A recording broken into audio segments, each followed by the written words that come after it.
সুপ্রিয় দর্শক, আপনাদের স্বাগতম জানাচ্ছি আমাদের স্টাটা লাইফস্টাইলে, যেখানে রয়েছে আমাদের গর্জিয়াস মডেলের রাজকীয় ঘাট সহ বিভিন্ন আসবাবপত্র।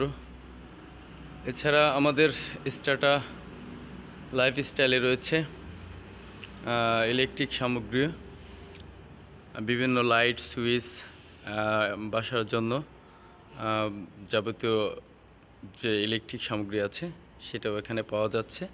তো আমাদের এখানে দেখা যাচ্ছে সম্পূর্ণ সেগুন কাঠ দিয়ে তৈরি গর্জিয়াস মাল, গর্জিয়াস খাট সহ রয়েছে আপনাদের মাঝে। দেখাচ্ছি ছোপা, ডাইনিং টেবিল, আলমারি, ওয়ার্ডরোব সহ গর্জিয়াস মাল। ধন্যবাদ জানাচ্ছি সবাইকে। আর সেই সাথে আমাদের ঠিকানাটাও আপনাদের দিয়ে দিচ্ছি: করিমপুর, কানাইপুর, ফরিদপুর, স্টাটা লাইফস্টাইল HI প্লাজাতে আপনাদের স্বাগতম। এখানে গর্জিয়াস ড্রয়ার সহ দরজাও রয়েছে।